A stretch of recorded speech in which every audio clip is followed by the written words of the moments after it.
Hello, welcome to Thursday's Knots Today with me, Emma Caldwell. I hope you're alright. Thank you for joining us. Here's what's happening in Knots Today. First, we'll be hearing concerns about major roadworks causing significant travel disruption around the main road between Nottingham and Lincolnshire. I'm not happy by it.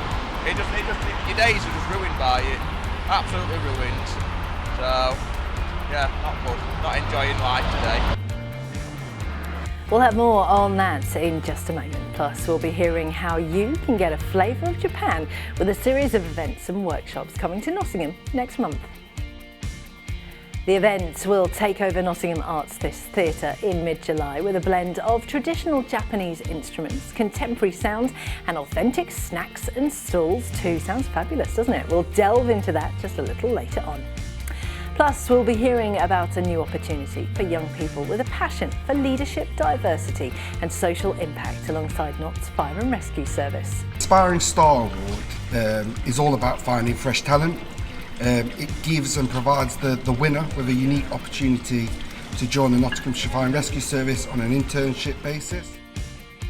And in part two, our chat will be simply the best as we look ahead to Tina Turner the musical, which takes over the Theatre Royal next month. Oh, it's so incredible. Look at that. We're going to be meeting one of the two stars taking on the iconic role of Tina herself, with the musical exploring her journey from humble beginnings to Grammy Award wins. I was lucky enough to see it a few weeks ago and it is amazing. If you can get tickets, I highly recommend it. Then in sports, we are going to be hearing from Freddie McCann, who recorded a career best at the crease as Notts drew with Yorkshire at the County Championship. Very difficult and long game. Wicket was obviously in the batter of the favours, not much with the ball, but I think it was just a toil at the end of the day. You just got to keep grinding it out. All that and loads more coming up just for you. But first, residents in Radcliffe say that they are sick of roadworks on the A52 between the town and Bingham. The works by Cadent Gas could carry on for 22 weeks and have been causing disruption to buses, commuters and businesses too. Today, our reporter Lucy Marshall went down to find out just how bad the disruption has been. Your days are just ruined by it. Absolutely ruined. So, yeah, not good. Not enjoying life today. You might be wondering what exactly has got this truck driver so upset. Welcome to the Radcliffe-on-Trent roadworks causing local residents serious grief. Gas main works have cut the A52 here down to a single lane, controlled by three-way traffic lights between Radcliffe and Bingham. The queues have turned a trip to the shops into an hour round trip. Residents here say they feel like prisoners and are even afraid to invite friends round because of the inevitable traffic they'll find themselves stuck in. Just for a 5-minute journey, it's taking 20 minutes. Well, we feel a bit marooned because the traffic's always there, and we think that they could have put more resources in to make the job done a bit quicker for us. And we think that if the traffic light could be extended a little bit longer, especially in peak hour, it would be very helpful. I've been sat in it 25 minutes now. It just adds time to your day, you don't clock out time and it's awful. The work is currently scheduled to last around 22 weeks, and it's starting to have a knock-on effect further down the road. Several Trent Barton buses have been caught up in the traffic, meaning services have been much slower than usual. Understandably, locals have started taking detours to avoid the jam. But with more people jumping on the bandwagon by the day, it means that other areas are now becoming congested too. Councillor Roger Upton has seen the displease firsthand, with many residents complaining about disruption to their lives. Well, mainly that the time delay it takes for them to get around the local area, probably 15-20 minutes or thereabouts, and some of them have missed appointments with the GPs, some of them have missed getting to the QMC hospital. And it just concerns me that the amount of traffic being held up, the cost of it to businesses and the time delays, the environment, the fumes, the diesel that's being used by just standing in a queue for a long time. The works are being carried out by Cadent Gas. These works are part of a major £1.1 billion investment in our eastern network by Cadent, which is vital to ensuring that we keep gas flowing to homes in Notts, says Network Director Richard Sansom. He also says that the company understands these works will cause understandable inconvenience and frustration. However, the company says it's doing all we can do to minimise the disruption and should complete the work ahead of time to minimise disruption on the A52. Cadent will be in contact with Trent Barton to make life easier, and people are urged to plan for additional time in their journeys, even though Cadent is confident of an early finish. For residents here in Radcliffe, the end of the road is still a long way off. Lucy Marshall for Knots TV. Thank you, Lucy. I've been stuck in that traffic many a time. Right, time for something completely different now as we welcome our first guest onto the sofa. And if you are one of the growing number of people becoming somewhat obsessed with Japanese culture, well, you might want to stick around and listen to what our next guest has to say. And that is because a huge live music and cultural showcase is coming to Nottingham next month, featuring a one night of celebration and intimate, dynamic Japanese culture. It's all taking place at the Nottingham Arts Theatre on July the 14th. And joining us now to tell us all about it is Manuel Giacone. Thank you so much for coming, and you look wonderful as Thank always. you very much, Emma. So talk us through what's going on the 14th of July. So on the 14th of July at the Nottingham Arts Theatre, we'll be hosting an evening called Japan Evening, and we have some Japanese award-winning artists coming over from Japan. They're touring around the UK, and on that Monday they will be performing at the Nottingham Arts Centre with Aki Kitagawa, who's a professional koto player, and DJ Manimal, who will be doing shamisen beats, so a merge of the old music and Japanese old music and new music together with the beats. Sashi Su, who will be performing, they're award-winning performers, and they'll be performing with a cello and with a shamisen, but they also will be doing covers of some of the most famous Japanese anime songs from features the music of Studio Ghibli and some of the gaming ones as well. Wow. So is this the kind of thing, because we know Japanese culture is really big in Nottingham, and I would say getting bigger and bigger and bigger. Is this the kind of evening for people who are, you know, deeply involved in it? Or is this the kind of thing that actually, if you're not and you're interested and you're sort of dipping your toe into it, you can still go and understand what's happening and get something out of that? We've tried to make it quite open, so it's a mixture of people that are into Japanese music or want that touchy feel of what it is, but also a modern twist to it as well. So it covers the whole spectrum. So people that want to find out and understand the music, they can come and be transported away in time and follow. If they love certain animes, we'll hear that music, but they hear it in a theatre surrounding. And it's such a lovely venue as well. It's going to be a really, really interesting night. Where do you think the love of Japanese culture has come from? I think, I mean, since COVID, really, I think that's, you know, I think more people were exposed to Japanese culture. There was more shows after COVID. I think people started to travel again. And I think during that time, I think people were able to look deep and find other cultures or find other attachments. And with the Japanese culture being so rich and vibrant, I think that's where the attachment came from. And I think you're absolutely right. We're just watching some of the video there. I mean, it just looks amazing. And I think sometimes when you think of Japanese culture, you might think of maybe something quite old-fashioned, but that's not old-fashioned at all, is it? No, I mean, we've tried to, they are old and new, so you still get the both, but they have a beat behind it, so they make it with a modern beat, but not too heavy, so you can still feel that energy, feel the vibrancy of that music and what they're trying to tell you. They're fantastic performers. I mean, it's an absolute honour to have them, and it's an honour for the theatre to have us there. I mean, we're trying to support them. They're really struggling at the moment, so we don't really want to lose that theatre in Nottingham, so we're trying to support them as well by, they're in effect performing for nothing to support the theatre, so we really want to support this evening. And you're absolutely right. If we don't have things like this in Nottingham, we will lose them. So it's really important, isn't it? Yes, it is, yes. It really is. So for you, Manny, where did the love of Japanese culture begin for you? Was it all about anime? I think I grew up with my father being into Japanese culture or a toy collector, so I was always exposed to it. When I lived in Italy as a child, I used to watch Japanese movies and Japanese anime, and then started to collect it myself. So I think I've always been into it. And then I worked for a Japanese company, so I travelled backwards and forwards, and my wife's Japanese and I have a Japanese family now, so I'm submerged into the culture. And I think as well, I feel so lucky that my kids, I've got two young children, I've got a 6-year-old and a 9-year-old, and actually that kind of Japanese culture is just part of their world, whereas I think when I was a bit younger, it was something maybe a bit unusual. It was a bit distant, it felt. I think, especially in the UK, because I think there wasn't so much exposure to maybe the movies or so much the anime. And now with anime being so popular, I think that the younger audience find an attachment to it, because it's not just like a short comic. There's actually a whole story behind it. Then there might be a movie after, and then there's the comics, and it becomes a movie or it becomes a cartoon show. So I think there's more attachment. I think there's more storytelling, and I think the next generation are really really feeling that as well. I agree. So remind us when and where it's all taking place. So it's going to take place on Monday the 14th of July at the Nottingham Arts Theatre.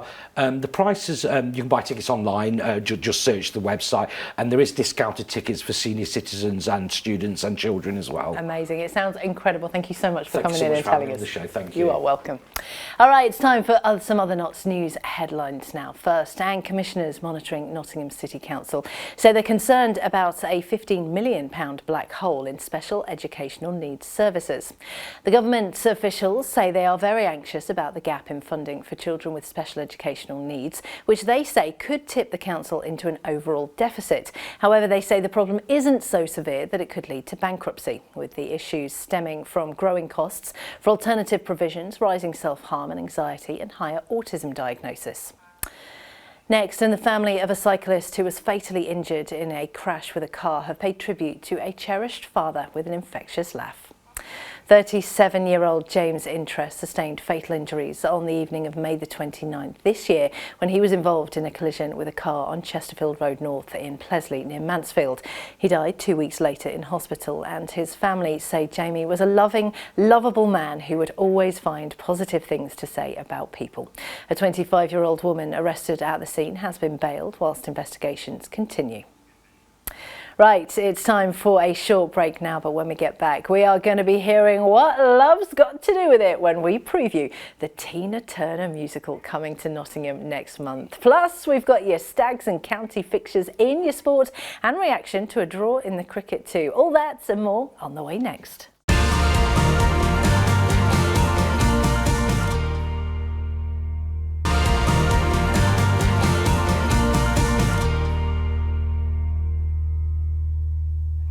Hello, welcome back to Thursday's show with me, Emma Calder. Thank you so much for joining us. Here's what's happening in Notts today. First, and a decision to award £50,000 to an interpretive project at Newark Castle has been delayed to check it will have value for money. Work is ongoing to restore the site's Romanesque gatehouse, which is considered one of the finest examples in the country, complete with an accessible ramp and galleries. Friends of Newark Castle had asked for 50 grand to support an interpretation project reflecting the site's history. But a council meeting this week heard a decision had been deferred until there's proof of the overall interpretation will add value. Next, and Nottingham's Hospital Trust has been named in the top 10 most improved across the country for urgent and emergency care. Nottingham University Hospitals Trust has been told it's making significant improvements in its 4-hour and 12-hour performance for patients passing through its accident and emergency wards. This has seen the Trust become the quickest improving trust in the East Midlands, with NHS England giving the organisation a £3 million cash boost to continue improving services, reducing hospital stays and improving ambulance handovers. Moving on now, and it's time to hear a little bit more about an exciting new opportunity being led by Nottinghamshire Fire and Rescue Service for the young people in the county. The organisation is working with the Black Achievers Awards to launch its first apprenticeship. It's aimed at young people with a passion for leadership, diversity and social impact in the community. It'll be awarded to the winner of this year's Aspiring Star Award. And here's a little video from the Fire Service about how you can get involved. I'm Anita Bryan, founder of the Black Achievers Award. The award has been going now for 13 years, and this year, 2025, we're celebrating 13 years.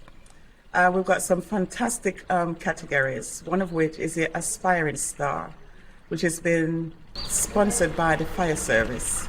It gives opportunity to somebody who's never thought of it before, of joining the Fire Service. Hi, my name's Sonny Roberts and I work for Nottinghamshire Fire and Rescue Service. In 2012 I made the decision to join the Fire Service, and for me it's probably one of the best decisions I've ever made in my life. The Aspiring Star Award is all about finding fresh talent. It gives and provides the winner with a unique opportunity to join the Nottinghamshire Fire and Rescue Service on an internship basis. It gives you the opportunity to get hands-on experience and truly be a part of a family, an organisation that are in the community making a difference. If you've ever thought about working with us, but you didn't really know where to start, this could be your perfect opportunity and the chance that you've been looking for. Closing date for all categories is the 31st of August. So we tried to urge people to nominate as soon as possible and get them in, and do not leave them until the last minute. If you're ambitious, passionate and ready to challenge yourself, put yourself forward. This could be your first step on the career ladder. Oh, I love that. If you're applying, good luck. Right, time for something very glamorous now as we take our final chat of the show. And this one is simply the best. And that is because we are about to chat with Elle McKingan-Azuzi, who is one of two people taking on the role of Tina Turner in Tina the Musical. It's an incredible show that comes to Nottingham from mid-July, showcasing Tina's journey from humble beginnings in Tennessee to a 12-time Grammy award-winning global sensation. And I was lucky enough to catch up with Elle earlier on to find out all about what you can expect next month. Oh, well, thank you so much for joining us this afternoon. I was lucky enough to see the production a couple of weeks ago in London, and it is incredible. For you as an actor, how does that feel to play someone as iconic as Tina Turner? Wow, it is a challenge. It is a challenge, definitely. And it is just amazing. Sometimes I have to pinch myself and to remind myself that I'm playing Tina Turner. And it's such an iconic role. How long have you spent looking at videos of Tina Turner and watching performances of Tina Turner? Because you really go for it in the production as well. I'm still doing it. Because the thing is that there's yourself as a performer and there's Tina Turner. No one will ever be Tina Turner. There's only one Tina. But you can only work to try and be as close as possible, and to get the mannerism. And there's always something they're going to be like, oh my God, I'm going to put that in my show tonight. Oh, really? So it's always a work in progress. And the first moment you're in rehearsals and you put that iconic Tina Turner spiky hair on, I think I would have just cried. How did you feel? I did. And that makes me love it. I did cry. I did cry during the rehearsals. I cried during costume fittings.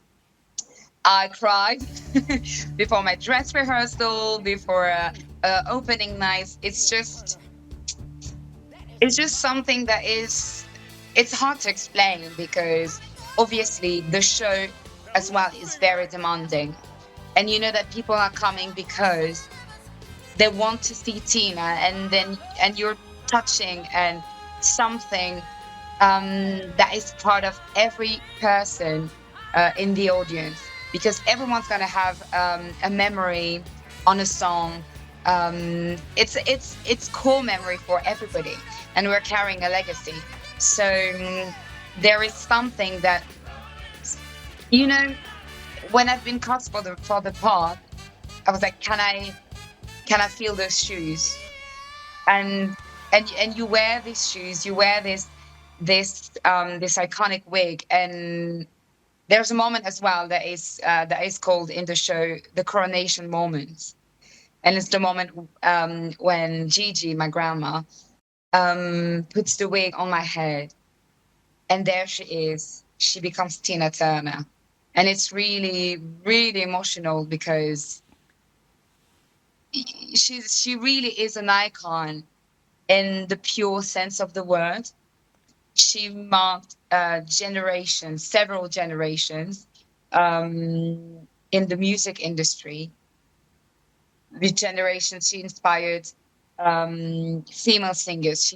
She inspired women to fight for their own lives, and she inspires me to go for it. I just think, I totally agree, an absolute icon. But one of the things that the musical really doesn't shy away from is how hard her life was. That must be difficult for you as actors emotionally to go through that night after night after night as well.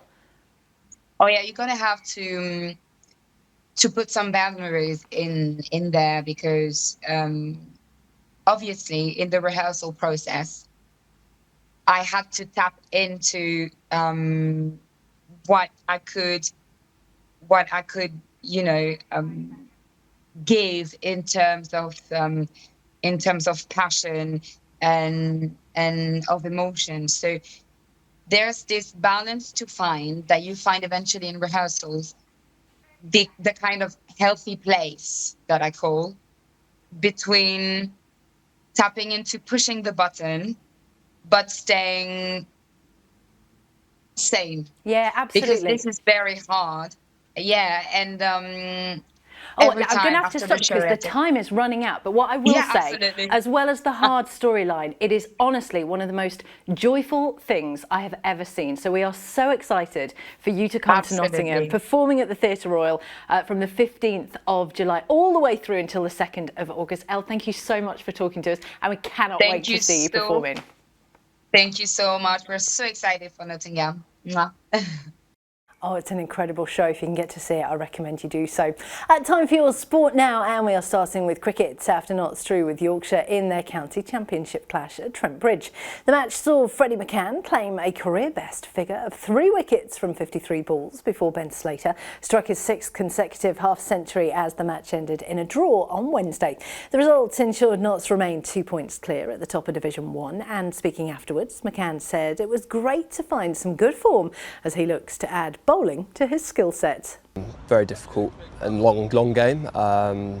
Wicket was obviously in the batter of the favours, not much with the ball, but I think it was just a toil at the end of the day. You just got to keep grinding it out. Yeah, it was obviously very dry 4 days. Obviously more favourable for the spinners, especially with the Kookaburra ball. But yeah, batting wise for me, it was just towards the end now. It was just you've got to keep grinding it out all the way to the end. Most of the lads say I'm a full-time part-timer. Yeah, I take a lot of pride in it. I bowl a lot in the nets, trying to add to my skill set and make it a good second skill and make it myself an all-rounder rather than just a batsman. Because I know it will get me into teams throughout my career, and it will favour me. Into football now, and both Mansfield and Notts have found out their fixtures for next season with some key dates for the diaries. We'll start with Mansfield and League One. The Stags are going to be kicking off their season with a trip to Nigel Clough's former side, Burton, on August the 1st. The season is spread across 33 weekends, 9 midweeks and 4 bank holidays, with the Stags travelling to Barnsley on Boxing Day, hosting Bradford on New Year's Day before concluding their season at home to Cardiff in May. And for Notts and new head coach Martin Patterson, the new season will begin with a trip to Newport. The Magpies and Patterson will travel across the border to Derbyshire on Boxing Day when they face Chesterfield before starting 2026 by welcoming Accrington to Meadow Lane. Their final match of the regular season is at home to Bristol Rovers in early May. Time for a look at your Thursday picture of the day now, and thank you so much to Thandoma Tamo for this lovely Shine That Gorgeous. And don't forget, you can get your photos on the telly by tagging us at Notts_TV on Insta. And your weather, it's been warm and sunny today, hasn't it? Heading into this evening with highs of 20, lows of 14 overnight. Into Friday, those temperatures are soaring upwards. Highs tomorrow of 26 degrees, lows of 18. It's getting even warmer too on Saturday, temperatures rising to 28 degrees with a low of 17 overnight. And that's the end of the show. Thank you as always to all our great guests. I will be back with you same time tomorrow to guide you into the weekend. But until then, from everyone on the team, we'll see you soon. Bye-bye.